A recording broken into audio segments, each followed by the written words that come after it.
Bom dia, amados irmãos. Que a paz do nosso Senhor Jesus Cristo seja com todos. É um privilégio poder estar aqui hoje. Mas o privilégio maior é poder abrir a palavra de Deus. Isto que nos faz tremer. O próprio Paulo disse: não haja muitos mestres entre vós, porque eles serão cobrados mais severamente. Pregar a palavra de Deus é uma coisa tremenda, uma responsabilidade tremenda. Eu vou pedir, antes que nós sentemos, que abramos a nossa Bíblia em Jó, capítulo 42. Antes de sentar, e após a oração nós vamos sentar então, mas primeiro vamos ler Jó, versículos 2 a 6. 2 a 6, capítulo 42 do livro de Jó.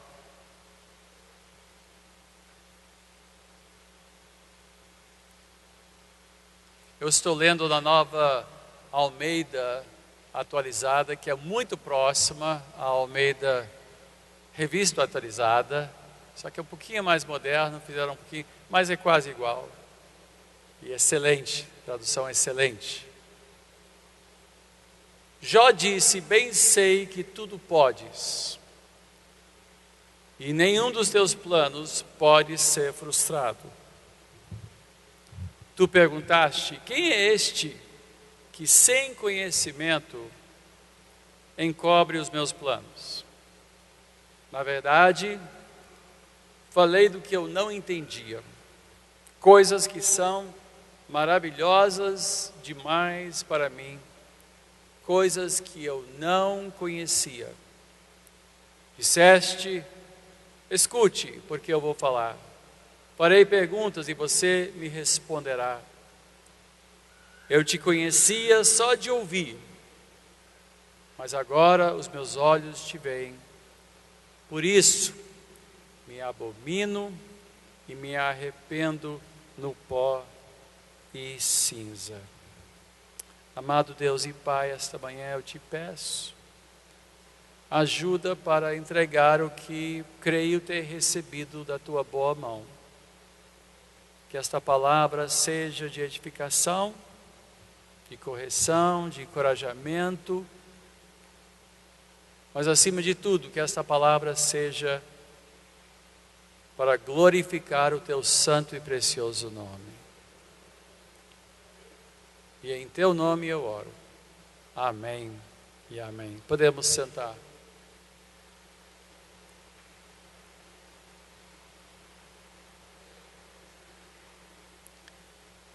A nossa vida espiritual, a nossa vida devocional, a nossa conduta, a nossa oração, tudo que nós fazemos em nome de Deus é um reflexo e é o resultado direto da imagem que fazemos de Deus, do conceito que nós temos de Deus.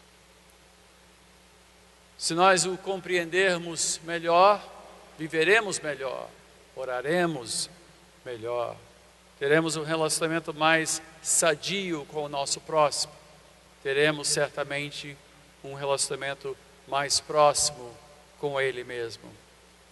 Se Deus é apenas um juiz duro, então nós vamos viver a nossa vida tentando andar na linha sempre preocupados em acertar tudo e apavorados de errar. Mas se por outro lado enxergamos Deus apenas como um vovô que passa a mão na cabeça, que se agrada de tudo e permite tudo e nos dará todos os nossos desejos, vai suprir tudo sem que haja qualquer responsabilidade, então nós vamos dar pouca importância à nossa vida moral e ética. Se nós entendermos Deus como um Deus ausente, então nós nem vamos nos preocupar com a vida espiritual. Mas se nós entendermos que Deus está próximo, muito próximo de nós, Então nós vamos cultivar um relacionamento com Ele. Veja como nossa vida espiritual, nossa vida de oração, nossa conduta, nosso caráter, tudo é reflexo do que nós pensamos a respeito de Deus. Agora, neste mundo, todo mundo tem uma ideia sobre Deus. Mesmo antes de nós nos convertermos a Cristo Jesus, nós já temos uma ideia sobre quem Deus é e como Ele é. Mas poucos realmente buscam conhecê-lo segundo as Sagradas Escrituras. Muitos se limitam a falar em Deus, ou falar de Deus, em linhas gerais, e chegam até a dizer que todos os caminhos levam a Deus, porque Deus, afinal, é o Deus de todos e todos nós somos filhos de Deus. A Bíblia não diz isto, mas há muitos cristãos até que acreditam nisso.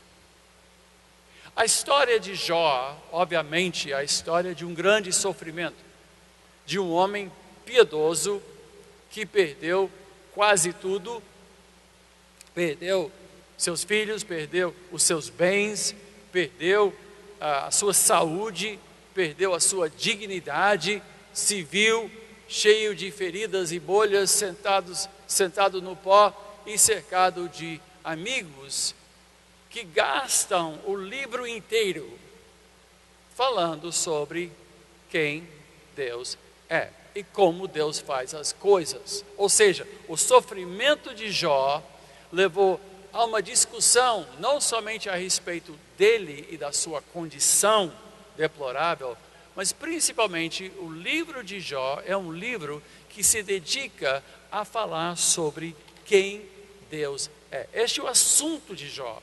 O assunto de Jó é quem é Deus e por que ele faz o que faz. E à luz dos seus sofrimentos, Jó se viu perplexo. Senhor, como pode isso acontecer comigo? Não tenho eu te servido, não tenho eu feito toda a tua vontade, não tenho eu sido um homem caridoso para com os necessitados, não tenho sido eu um homem preocupado em oferecer sacrifício e expiação pelos meus pecados, pelos pecados dos meus filhos, caso eles tenham pecado. Nós sabemos que Jó se preocupou em manter uma vida ilibada perante Deus e, no entanto, Deus permitiu que isto acontecesse. Onde estava Deus quando isso aconteceu? E essas mesmas perguntas são feitas por nós hoje. Quantas pessoas, perante uma tragédia, dizem: por que Deus permitiu que isso acontecesse? Uma criança morre de uma bala perdida. E muitas pessoas revoltadas dizem: onde estava Deus? Como é que Deus permitiu tal coisa? Eu me lembro anos atrás, quando houve aquele tsunami no Oriente e literalmente dezenas e até centenas de milhares de pessoas morreram de uma só vez. Até líderes cristãos disseram: isso não é o Deus que eu imagino que ele seja. E começaram a especular sobre quem Deus é. E eles então, entre linhas, o livro todo trata disso, ao ponto de Jó dizer: eu quero uma audiência com Deus, eu quero tirar isto a limpo, eu quero entender e eu quero apresentar o meu argumento, eu quero apresentar a minha defesa. Ou seja, ele queria satisfação, pois ele imaginava que Deus fosse outro. Mas no fim do livro, a partir do capítulo 38, e nós vamos ler um pouquinho agora, a resposta de Deus. Deus comparece. Jó, você pediu, agora vai ouvir. Agora vai ouvir. Eu vou pedir que você siga comigo, e caso a leitura seja muito diferente e comece a te distrair por causa da ordem das palavras, apenas ouça. Mas ele começa a falar sobre o fato de que ele é o Criador. Veja só: então, do meio de um redemoinho, o Senhor respondeu a Jó e disse: quem é este que obscurece os meus planos com palavras sem conhecimento. Cinja os lobos como lombos como homem, pois eu lhe farei perguntas e você me responderá. Onde você estava quando eu lancei os fundamentos da terra? Responda se você tem entendimento. Quem determinou as medidas da terra, se é que você sabe? Ou quem estendeu sobre ela uma linha de medir? Sobre o que estão firmadas as suas bases? Ou quem lhe assentou a pedra angular? Quando as estrelas da alva juntas alegremente cantavam e todos os filhos de Deus gritavam de alegria? Ou quem encerrou o mar com portões, quando irrompeu do ventre, quando eu lhe pus as nuvens por vestimenta, ou a escuridão por fraldas, quando eu lhe tracei limites e lhe pus ferrolhos e portas, e disse, até aqui você pode chegar, mas deste ponto não passará. Aqui se quebrará o orgulho das suas ondas. Ele continua a falar, não só que ele criou todas as coisas, mas ele também organizou todas as coisas. Versículo 12. Alguma vez na vida você deu ordens à madrugada? Ou mostrou ao amanhecer o seu lugar? Para que agarrasse a terra pelas extremidades e dela sacudisse os perversos? A terra se modela como o barro debaixo do selo, e tudo se apresenta como um vestido. Dos ímpios é retirada a sua luz, e o braço levantado para ferir se quebra. Você foi até os nascentes do mar? Ou percorreu o mais profundo do abismo? Será que a você foram reveladas as portas da morte? Você viu essas portas da região tenebrosa? Você tem noção clara da largura da terra? Responda se você sabe tudo isso. Onde está o caminho para a morada da luz? E quanto às trevas, onde é o seu lugar? Para que você as conduzas ao seu território e conheça o caminho para a sua casa. Você sabe isso porque nesse tempo já era nascido e porque era grande o número dos seus dias. Ele continua a falar sobre a neve, algo extraordinário, e diz: você alguma vez entrou nos depósitos da neve? Ouviu os reservatórios do granizo, que eu guardo até o tempo da angústia? Ou até o dia da batalha e da guerra? Qual é o caminho para o lugar onde se difunde a luz? E onde o vento leste se espalha sobre a terra? E ele continua dizendo: quem abriu canais para o aguaceiro? Ou caminho para os relâmpagos e trovões, para fazer chover sobre a terra onde não há ninguém, e nos lugares desertos onde ninguém mora, para descendentar a terra deserta e assolada, e para fazer crescer os renovos da erva? Por acaso a chuva tem pai? Ou quem gera as gotas de orvalho? De que ventre procede o gelo? E quem dá a luz à geada do céu? As águas ficam duras como a pedra, e a superfície das profundezas se torna compacta. Mas ele continua, fala da terra, fala do gelo, fala dessas coisas, mas ele agora fala do céu e diz: será que você pode atar as correntes do sete estrelo ou soltar as cordas do Órion? Você pode fazer aparecer as constelações a seu tempo ou guiar a ursa maior com os seus filhos? Você conhece as leis que governam os céus e pode estabelecer a sua influência sobre a terra? Você é capaz de levantar a sua voz até as nuvens, para que a abundância das águas cubra você? Você pode dar ordens aos relâmpagos para que saiam e lhe digam as suas ordens? Quem pôs sabedoria no coração ou deu entendimento à mente? Quem pode numerar com sabedoria as nuvens ou os cântaros dos céus? Quem os pode despejar para que o pó se transforme em massa sólida e os torrões se apeguem uns aos outros? Deus continua agora falando da terra, falando do mar, falando do gelo, falando da neve, falando do granizo, agora fala do céu, fala das estrelas e continua falando sobre quem alimenta os animais. Ele disse: será que você que caça a presa para a leoa ou mata a fome dos leãozinhos, quando se agacham nos covis e ficam à espreita nas suas covas? Quem prepara o alimento para o corvo, quando os seus filhotes clamam a Deus e andam vagueando por não terem o que comer? Ele continua. Se não fosse o bastante, porque a resposta a todas as perguntas é o quê? Quem faz tudo isso? Quem faz tudo isso? Deus faz tudo isso. Mas ele diz: Jó, você faz isso? Você faz isso? Você fez e você entende isso? Não.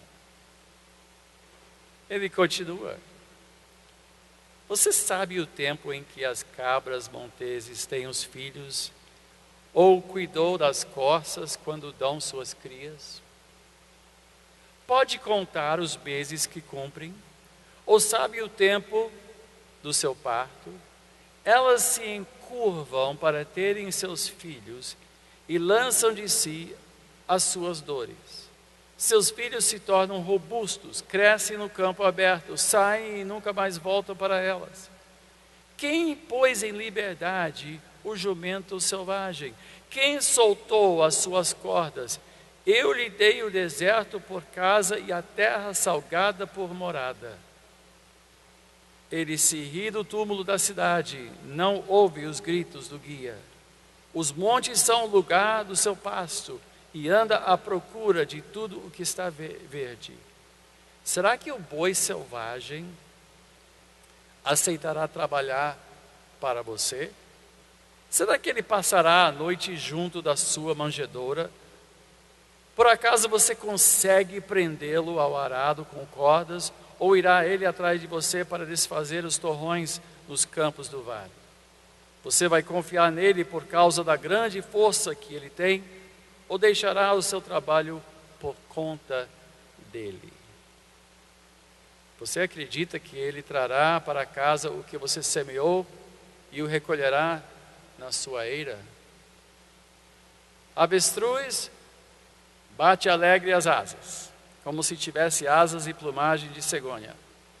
Ela põe os seus ovos no chão e deixa que sejam chocados na areia, e se esquece de que algum pé os pode esmagar, ou de que os animais do campo podem pisá-las.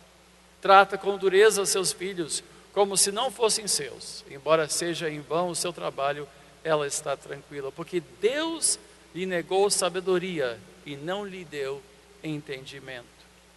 Mas quando de um salto se levanta para correr, ri do cavalo e do cavaleiro. Por acaso foi você quem deu força ao cavalo? Ou revestiu o seu pescoço de crinas? É você quem o faz pular como gafanhoto? Terrível é o fogoso respirar das suas ventas.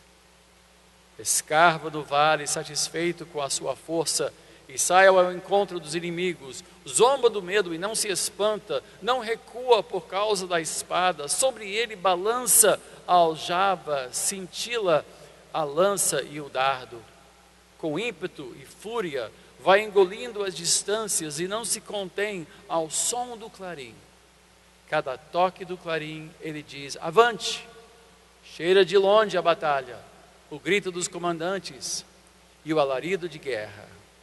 Será que é pela inteligência que você tem que o falcão voa, estendendo as suas asas para o sul?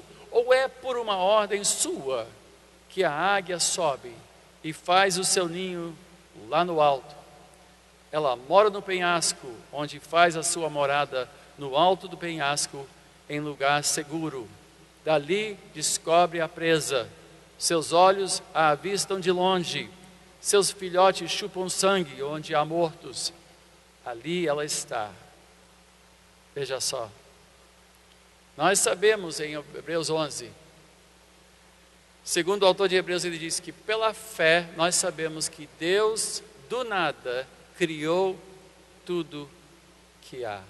Pense a este respeito, porque o que ele acabou de descrever aqui é uma natureza em ordem, uma natureza seguida, que segue suas regras. Cada animal, cada estrela, cada constelação, o mar tem seus limites, e Deus fez tudo isso do nada. Do nada. Quando um artista pinta um quadro, a criatividade dele conta com um certo quê de acidentes. O próprio Picasso diz que a criatividade é um exercício do acidental. Ou seja, ele vai estar pintando, de repente ele mexe um pouquinho e diz: oh, isso deu certo, vou deixar assim. E ainda acham que é muito criativo, mas a verdade é que muito do que se diz como criatividade hoje não é criação, e sim apenas uma arrumação do que foi criado. Por mais belo que seja, essas coisas já existem e nós aprendemos a manuseá-las e a colocá-las em ordem. Mas Deus criou tudo propositadamente, com um desenho, com uma estratégia, com um detalhe que, quando você para e pensa, é surpreendente. Cada folha Deus já sabia que iria criar. Cada grão de areia já estava no plano de Deus. Cada gota no mar, cada ser que rasteja no fundo do mar, Deus sabia que iria criar antes de criá-lo. Pense no brilho, pense na genialidade. Quando a gente pensa num bom jogador de xadrez, o bom jogador de xadrez pensa em não sei quantos movimentos antes de fazer, ele mexe uma peça e já calcula o que o outro vai fazer. Deus, mais do que qualquer jogador genial de xadrez, ele é infinitamente mais inteligente do que qualquer um que pode sequer imaginar. Ele sabe o que faz, mas ele não sabe o que faz como um médico sabe o que faz. O médico aprende de outros. Deus em si já sabe tudo que vai acontecer. Deus já sabia o que ele iria criar.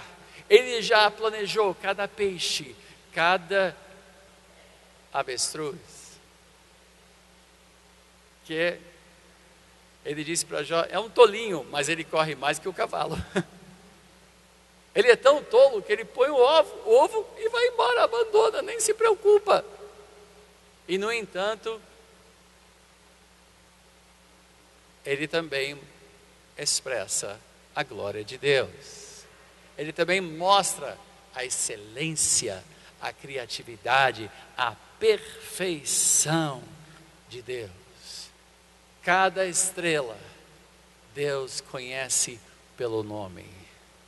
Cada planeta, cada cometa, cada corpo celestial, Ele criou e lançou e determinou a sua órbita e o seu trajeto nos céus. Bilhões de bilhões de bilhões de mundos e estrelas e galáxias. Deus, isso saiu da cabeça dele. E quando pensamos na Terra, e já está aí dizendo, Senhor, eu quero respostas, porque eu estou triste, eu estou sofrendo. E a resposta de Deus é, você fez isso? Você sabe com quem você está falando? Você sabe de quem se trata? Quando você vem protestar perante mim, você sabe com quem você está falando? E Jó responde, porque quando Deus argumenta, ninguém ganha, senão Ele. Ninguém ganha argumento de Deus, ninguém. Ele diz, o Senhor disse mais a Jó: será que alguém que usa de censuras pode discutir comigo, com o Todo-Poderoso? Capítulo 40. Que responda a isso aquele que critica Deus. E então Jó respondeu ao Senhor e disse: sou indigno. Que te responderia eu? Ponho a mão sobre a minha boca. Uma vez falei e não direi mais nada. Aliás, 2 vezes. Porém, não prosseguirei. Pronto, resolvido. Encerramos o assunto. Não. Não encerrou o assunto. Jó já reconheceu que ele não, que ele pode dizer, que eu vou dizer perante isso. É claro que eu não determinei o trajeto das estrelas. Claro que eu não criei avestruz. Claro que eu não determinei os limites do mar. Claro, eu estou falando com alguém. Eu estou falando com alguém muito, infinitamente além de tudo que eu posso imaginar. Então, desculpe, não está mais aqui quem falou. Resolveu? Porque aqui nós já temos assim uma inteligência humilhada, para usar o título do livro do Jonas Madureira. A inteligência dele foi humilhada. Ele sabe que é se assuntar? Ele foi assuntado. Se conheça seu lugar. Você está discutindo comigo?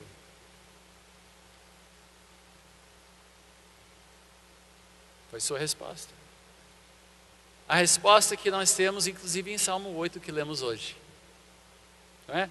Quando contemplo os teus céus, obra dos teus dedos, e a lua e as estrelas que estabeleceste, que é o homem, para que dele te lembres, e o filho do homem, para que visites. Talvez por isso, Calvino disse que para conhecer a Deus nós temos que nos conhecer, e para nos conhecer nós temos que conhecer a Deus. A diferença não poderia ser maior. E Paulo disse que o alvo da sua vida foi exatamente este, de conhecer o Senhor. Mas, agora que ele está desfeito, resolvido, né? Não, Deus continua. Vamos continuar? Vamos continuar a ouvir o que Deus tem a dizer? Ele diz: então o Senhor, do meio do redemoinho, respondeu a Jó, que já tinha reconhecido o seu erro, já tinha reconhecido sua insignificância.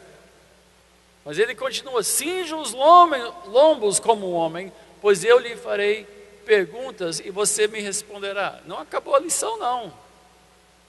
Diga para o seu vizinho: a lição não acabou. Diga para alguém: a lição não acabou. Temos que aprender mais. Será que você está querendo anular a minha justiça? Ou me condenará para se justificar? Você tem um braço tão forte como o braço de Deus? Você pode trovejar com a voz como ele troveja? Adorne-se então de excelência e grandeza, vista-se de majestade e glória. Derrame as torrentes da sua ira, olhe para os orgulhosos e humilhe-os. Sim, olhe para eles e humilhe-os. Esmague os ímpios no lugar onde estiverem. Cubra-os todos no pó, prenda todos eles no sepulcro. Então também eu confessarei a seu respeito, que a sua mão direita lhe dá vitória. Que contemple agora o behemote. Muitos acham que o behemote era o hipopótamo. Alguns acham que o behemoth é o hipopótamo. Não sabemos exatamente, pode até ter sido um ser até mítico, conhecido na época, assim, pensado na época. Mas enfim, contemple agora o behemoth, que eu criei junto com você, e que come capim como boi. Obviamente, né, parece um hipopótamo. A força dele está nos seus lombos e o seu poder nos músculos do seu ventre. Ele endurece a sua cauda como cedro. Os tendões das suas coxas estão entretecidos. Os seus ossos são como tubos de bronze, as suas pernas são como barras de ferro. Ele é a obra-prima dos feitos de Deus. Aquele que o fez o proveu de espada. Na verdade, os montes lhe produzem pasto, onde todos os animais selvagens se divertem. Deita-se debaixo das árvores de lótus, no esconderijo da lama, no meio dos juncos. As árvores de lótus cobrem a sua sombra, os salgueiros do ribeiro o rodeiam. Se um rio transborda, ele não se apressa. Fica tranquilo, mesmo que o Jordão se levante até a sua boca. Será que alguém pode apanhá-lo quando ele está olhando? Ou lhe meter um laço pelo nariz? Será que alguém pode? Quem pode? Quem pode? Deus pode. Só Deus pode. Ele continua. Não fosse bastante, Jó, você não vai esquecer nunca dessa lição. Oh Senhor, tenha dó de Jó. Tenha dó de Jó. Mas não, a lição não acabou. E ele continua dizendo: você é capaz de pescar o monstro Leviatã com o anzol? E prender a sua língua com a corda? Você consegue passar uma vara de junco pelo nariz dele? Ou furar o queixo dele com um gancho? Por acaso ele lhe fará muitas súplicas? Ou lhe falará palavras brandas? Será que ele fará um acordo com você para que seja seu escravo para sempre? Será que você vai brincar com ele como se fosse um passarinho? Irá prendê-lo com uma corda para dá-lo às suas meninas? Será que os seus sócios o colocarão à venda ou irão reparti-lo entre os negociantes? Você consegue encher de arpões a pele dele? Ou cravar fisgas de pesca na sua cabeça? Põe a mão sobre ele, você se lembrará da luta e nunca mais repetirá o gesto. Eis que a gente se engana na esperança que tem. Não é fato que alguém cairá por terra só em vê-lo. Ninguém é tão ousado que se atreva a despertá-lo. Quem então será capaz de se erguer diante de mim? Quem primeiro deu algo a mim para que eu tenha que retribuir-lhe?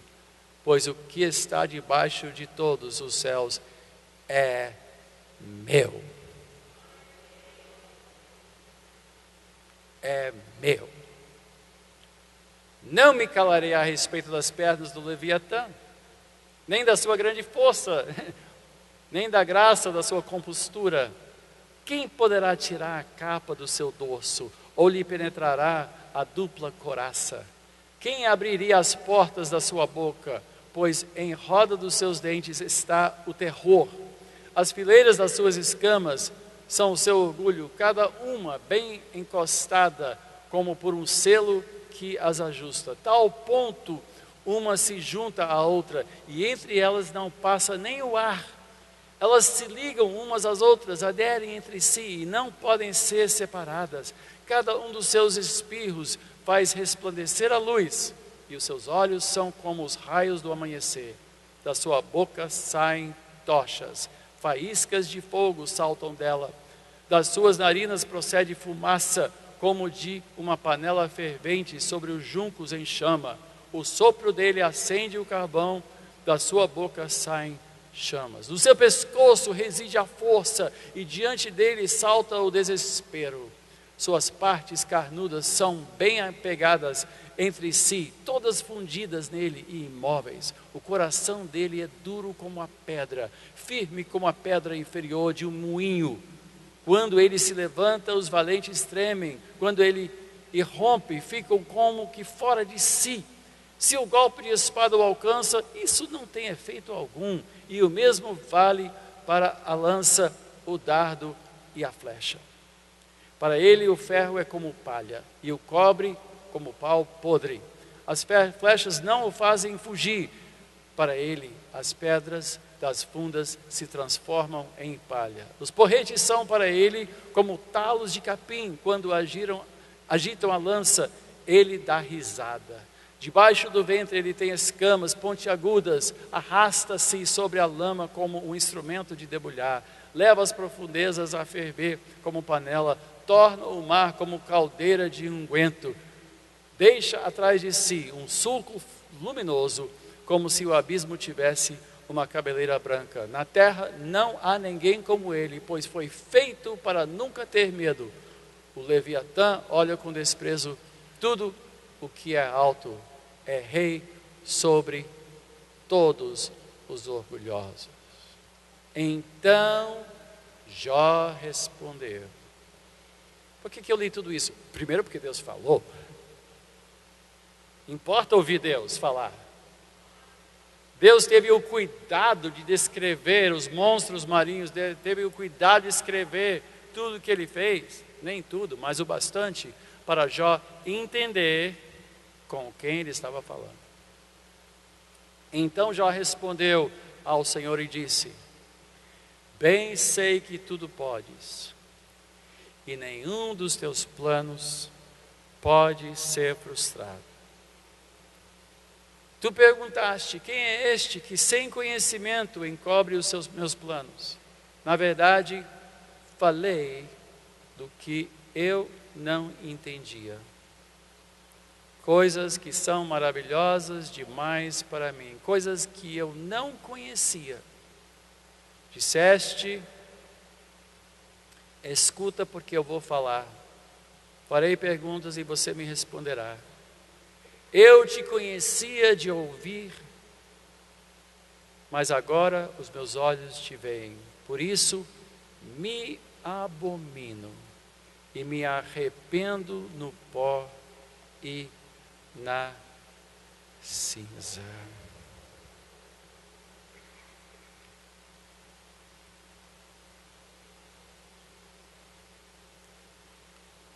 Eu já vi pessoas tratarem Deus de maneira tão irreverente, como se ele fosse balconista numa loja, e nós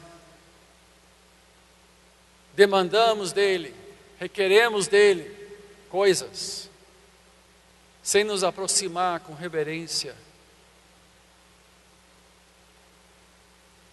Entrar com ousadia na presença de Deus não é o mesmo que entrar com soberba.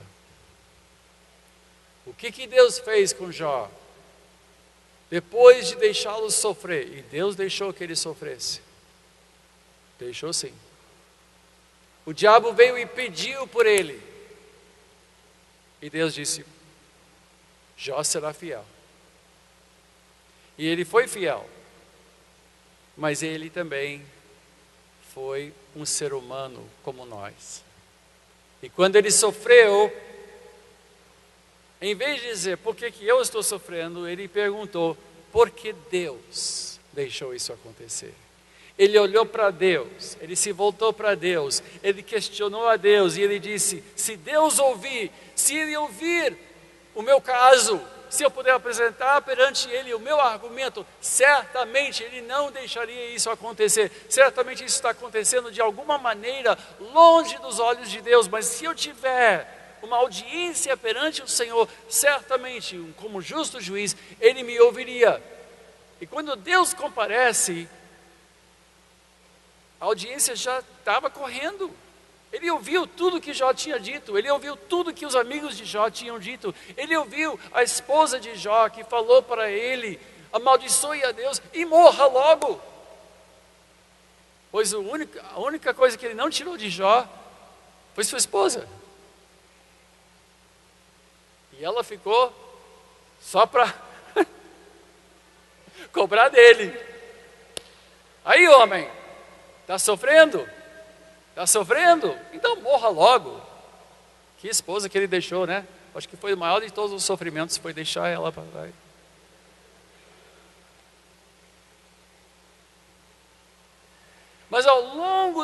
história, Deus ouviu os amigos de Jó, Deus ouviu os argumentos, Deus ouviu as lamúrias, Ele ouviu as lamentações.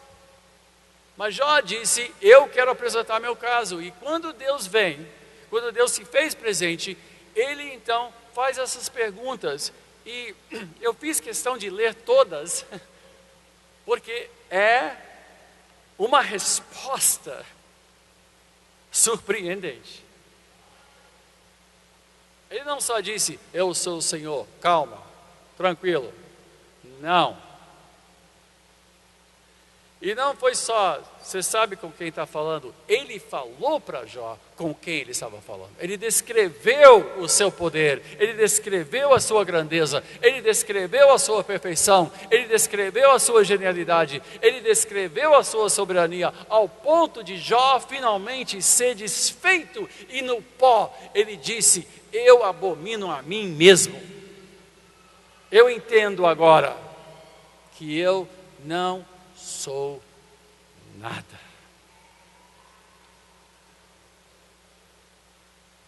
Eu não sou nada.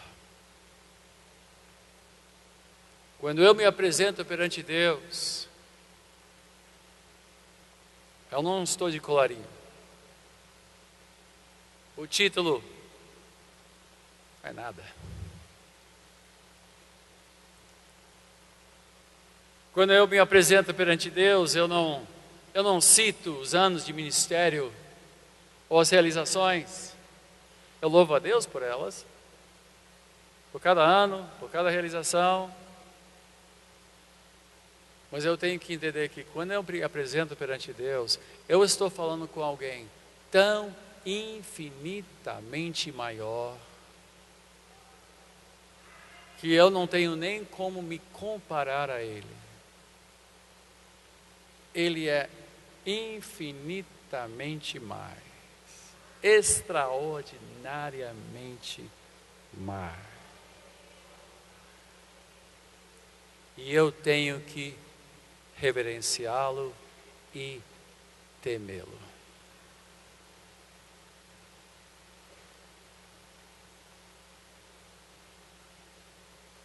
E quando Jó se tocou, até onde seu coração, porque até no seu sofrimento, ele ainda tinha preservado o seu orgulho. Como há muitas pessoas que dizem assim, eu sou muito humilde, graças a Deus. Como se fosse, né? Como se a sua humildade fosse uma coisa que você carrega com muito orgulho, muito obrigado. Eu sou humilde, graças a Deus. Mas eu sou mais eu. Não. E Jó estava lá, Senhor, eu perdi tudo, eu te servi, eu fui bom, eu fui fiel, eu fui piedoso, eu fiz tudo que o Senhor mandou, e eu estou aqui sofrendo, eu estou aqui coçando essas bolhas, eu estou aqui nesse pó, eu perdi meus filhos, eu perdi meus bens, eu não durmo mais, eu não estou feliz. O fiscal está à porta, tem impostos. Como é que pode isso? E Deus disse, Jó, ok, vou lhe fazer uma pergunta. Quem fez isso? Tudo.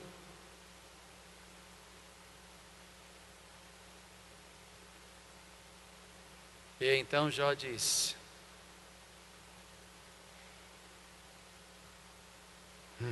eu conhecia só de ouvir falar, mas agora face a face. Muitos cristãos ainda só conhecem Deus de ouvir falar. Ainda não se depararam com o seu orgulho e com a grandeza de Deus. Ainda não aprenderam a reverenciar o Senhor.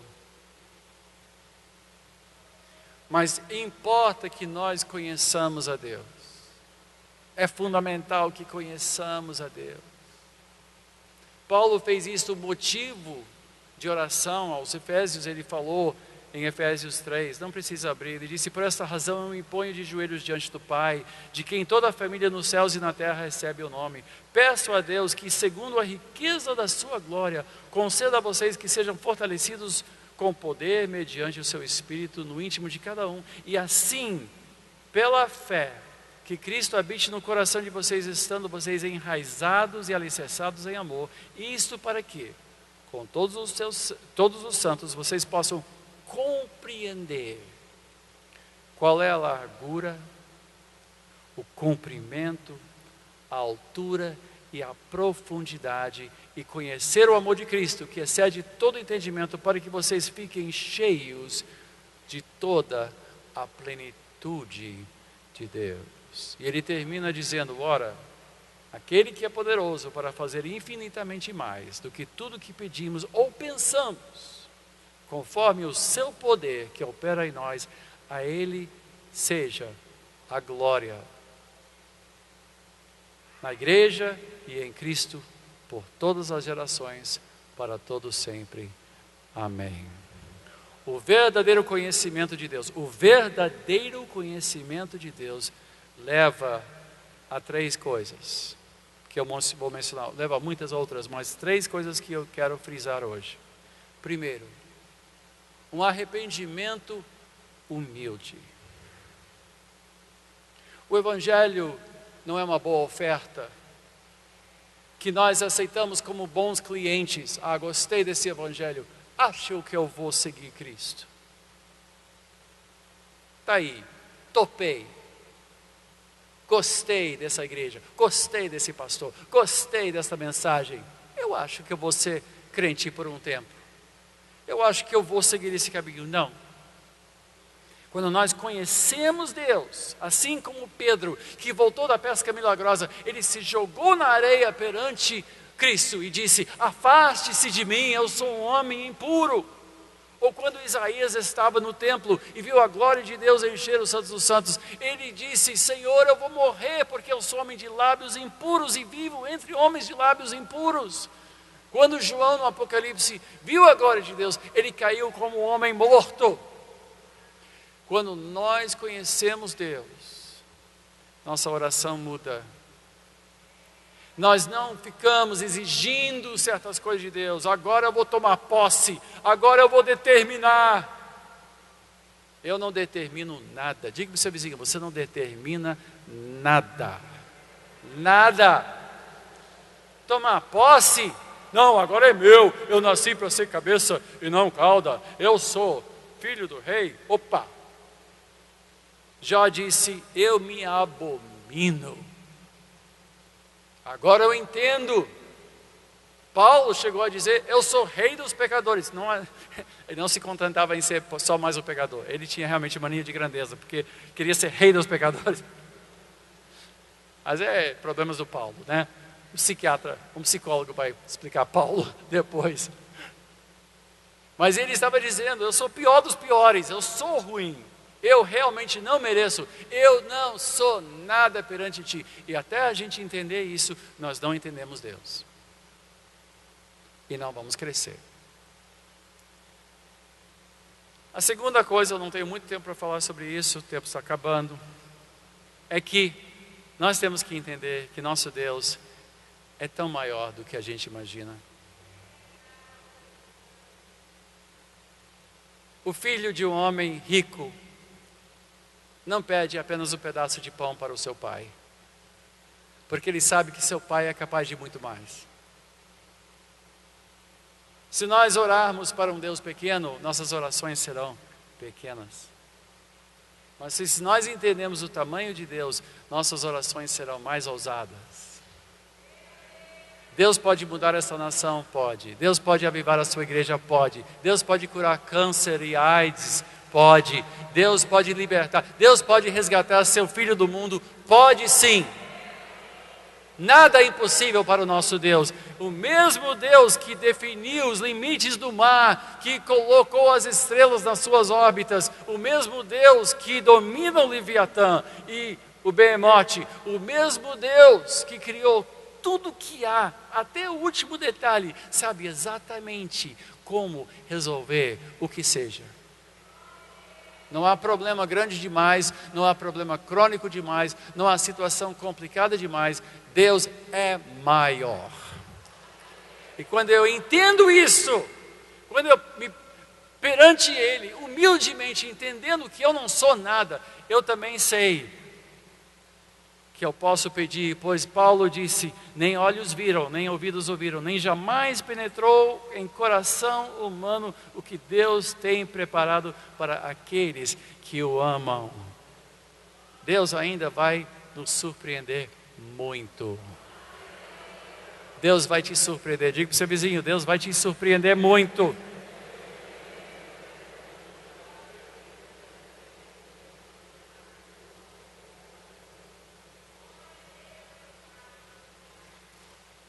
E a terceira consequência de conhecer a Deus é que nós o glorificamos. Nós o glorificamos. Por isso que Paulo, eu acabei de ler isso em Efésios 3. Ele diz, ora, aquele que é poderoso para fazer infinitamente mais. Diga, infinitamente mais. Diga, infinitamente mais. Ele é poderoso para fazer infinitamente mais do que tudo o que pedimos ou pensamos, conforme o seu poder que opera em nós. A Ele seja a glória na igreja e em Cristo Jesus por todas as gerações, para todos sempre. Amém. Quando conhecemos a Deus, nós o adoramos, nós o glorificamos, nós entendemos que o que nós estamos vivendo aqui, nossos momentâneos e pequenos e momentâneos sofrimentos, como Paulo disse em Romanos 8, isso tudo passará, nossa vida passará, mas um dia nós estaremos perante o trono do Senhor, e finalmente veremos com os nossos olhos, aquele que mandou o seu Filho morrer por nós na cruz. Nós veremos o Cordeiro de Deus, uma vez morto, hoje ressuscitado, reinando em glória. Nós veremos os anjos no céu, e a multidão dos remidos do Senhor, levantando as suas mãos e cantando, quão grande és tu, quão grande és tu. E um segundo na eternidade vai apagar uma vida inteira de lágrimas e sofrimento e dor. Um segundo e você não se lembrará mais de tudo que você está sofrendo hoje. Um segundo você dirá, não fui eu que cheguei, mas foi a graça de Deus que me trouxe até aqui. Porque eu não sou nada, mas Ele é tudo, Ele é tudo. Glória a Deus para todo sempre.